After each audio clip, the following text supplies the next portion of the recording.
retrouver aujourd'hui dans cette vidéo pour vous donner de mes nouvelles et vous partager mon expérience avec le challenge 90 jours avec Sylvie. Tout d'abord, je tenais à m'excuser parce que même si je suis présente tous les jours sur Facebook, sur Instagram, je n'ai malheureusement pas pu poster régulièrement ici sur YouTube. Et je vous assure, c'est pas l'envie qui me manquait ou les idées d'ailleurs. C'est juste que depuis ces derniers mois, en fait, j'ai connu un déménagement, un emménagement, le fait de devoir trouver de nouveaux repères parce que c'est changer de magasin où on va faire ses courses, trouver les magasins qui fournissent les aliments de base qu'on mange d'habitude. Donc c'est vraiment plein de choses et la rentrée à l'école de mon fils en première dans un collège, des voyages et pas mal d'imprévus, en fait la vie quoi. C'est ça qui a fait que je n'ai pas pu être régulière dans mes vidéos sur YouTube, donc tout d'abord je tenais à m'en excuser. Parlons du défi. À la base, c'est un défi de 90 jours, 90 jours pendant lesquels on met en place de nouvelles habitudes pour améliorer certains points pour son bien-être. Alors, peu importe l'objectif, que ce soit perdre de poids, prise de poids, avoir de meilleures habitudes alimentaires. Le but était juste de le faire pendant cette durée pour pouvoir avoir ces nouvelles habitudes. Le principe est donc de partager sur les réseaux sociaux une photo avec le hashtag challenge 90 jours avec Sylvie afin de pouvoir partager avec toutes les personnes du challenge ce qui nous inspire, nous motive, nous aide.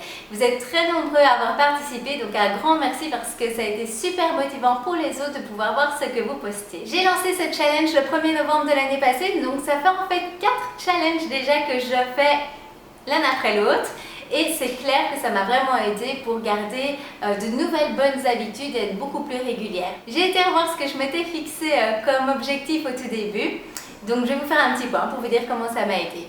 Le premier objectif était de reprendre une activité physique régulière et c'est chose faite. Je suis impressionnée moi-même parce qu'en fait, je n'ai jamais été aussi régulière dans mon activité physique sur une aussi longue période de temps. J'ai commencé en m'entraînant à la maison, en allant courir dehors au mois de novembre. Donc en décembre, je me suis même inscrite en salle de sport où je me suis entraînée vraiment régulièrement jusqu'au mois de juin où on a déménagé. Heureusement, dans l'immeuble où on habite maintenant, il y a une petite salle de sport. Donc ça m'a permis de vraiment continuer sans faire une grosse période sans faire de sport. Donc pour moi, c'est vraiment une grosse réussite.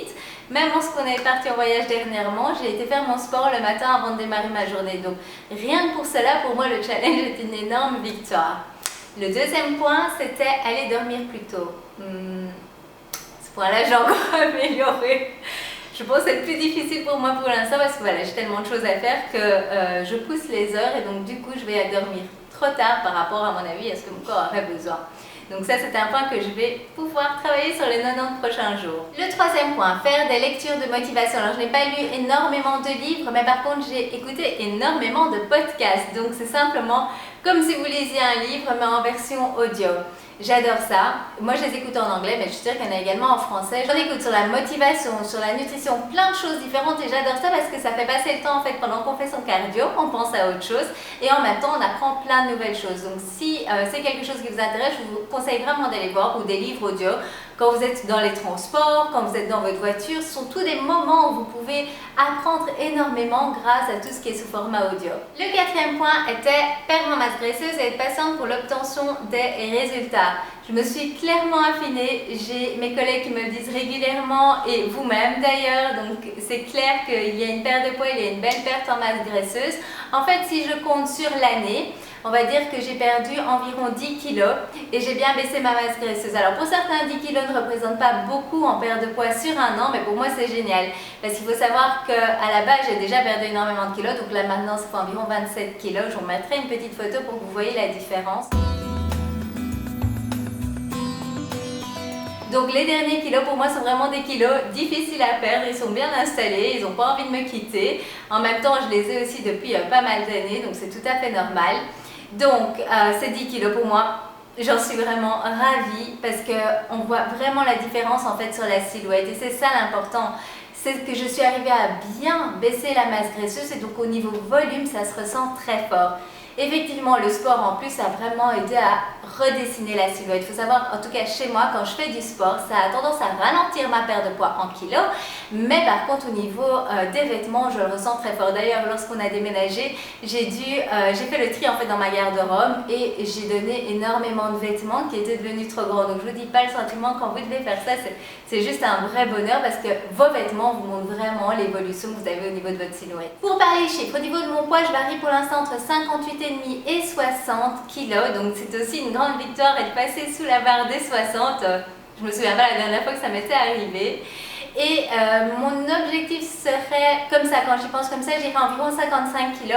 Mais vraiment, je ne me fixe pas sur ce chiffre. Ce que je veux voir, c'est ma masse graisseuse baisser. Donc, j'ai démarré il y a un an, je pense, à environ 38% de masse graisseuse. Là, je suis aux alentours des 32, donc j'aimerais bien maintenant passer sous les 30%. Donc voilà, on y va progressivement, mais je ne me fixe plus juste le poids. C'est vraiment au niveau de la silhouette, pouvoir améliorer les certaines zones qui me dérangent encore tout simplement. Mais je vois plus du tout ça comme une contrainte, bien au contraire, je vois ça comme une amélioration. Vraiment améliorer ma silhouette de semaine en semaine, voir la différence.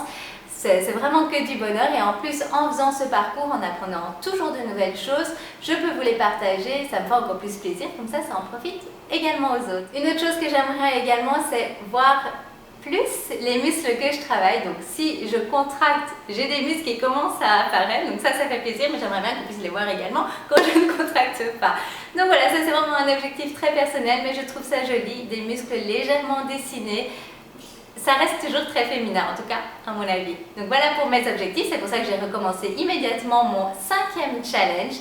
D'ailleurs, si vous avez besoin de motivation pour vous aider dans par rapport à vos objectifs, que ce soit comme je disais, que ce soit la perte de poids, la prise de poids, avoir une meilleure alimentation, faire du sport régulièrement, boire plus d'eau, peu importe l'objectif que vous avez, si vous avez juste besoin d'un petit peu de motivation, rejoignez le challenge, vous pouvez toujours le faire. Votre jour 1 peut être le jour 25 d'une autre personne, ça n'a vraiment pas d'importance. C'est juste le fait de se mettre dans le challenge et de pouvoir également voir les partages des autres personnes simplement en cliquant sur le hashtag. Donc si vous souhaitez démarrer, par exemple aujourd'hui votre premier jour, vous postez une photo, peu importe, par exemple une photo de votre repas, une photo de vous après le sport et vous allez écrire jour 1/90 du... Et alors le petit hashtag challenge 90 jours avec Sylvie, je vous mets toutes les infos de toute façon ci-dessous.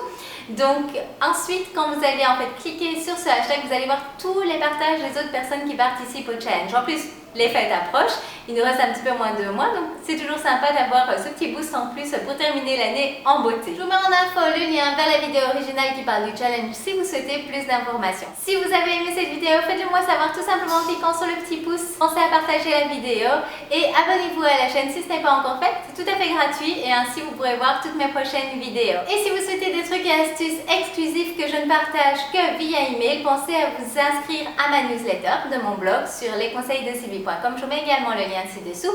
Et si ce n'est pas encore fait, vous pouvez toujours recevoir tout à fait gratuitement mon guide 10 conseils de perte de poids ainsi que tous les tableaux pour faire des suivis de votre perte de poids, prise de poids, en allant sur lesconseilsdesylvie.com/guide. C'est tout pour aujourd'hui, encore un grand merci à vous d'être toujours présents avec moi dans cette aventure. Si vous êtes nouveau, bienvenue et je vous dis à bientôt.